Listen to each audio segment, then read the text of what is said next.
Hello and welcome to this backwards compatible comics view. Today we're looking at The Troop number 5, written by Noel Clarke with art by J.Cassara, colours by Guerrero and letters by Rob Steen.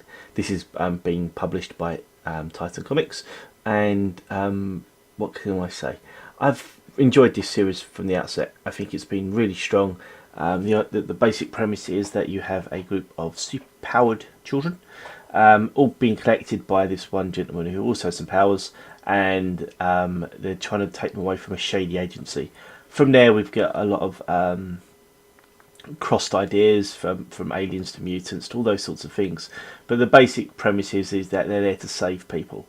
It's kind of like a group, as you can see there, the group in the middle, against a bad agency, and in that regards it gives you an easy framework to work from.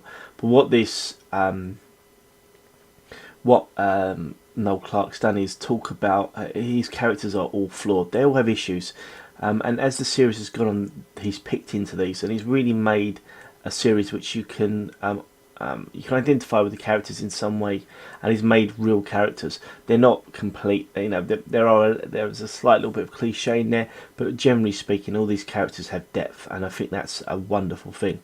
Obviously, the art by J.Cassara is just great. Tons of action flying around, tons of meat in the characters' faces, visages, and all the rest of it. And obviously, Guerrero's colours, as you can see, are popping off the page or screen, as you're looking at it. So now, the Troop was originally solicited, I think, to run 5 issues. This is the 5th issue.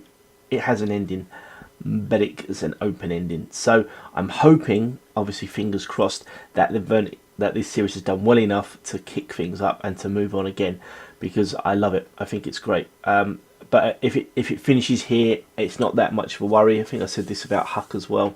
But again, I think it would be a little bit of it would feel a little bit of an anticlimax if we never got to see the Troop again in some way, shape or form, because Clarke has spent so long building up these characters that if it was to end, it would feel a little bit of an anticlimax. But overall, a wonderful series, definitely worth picking up. Great final issue. Finishes, there's a big bang flying all the way through, and we get to see quite a lot of intermingling powers, and it is definitely worth a read.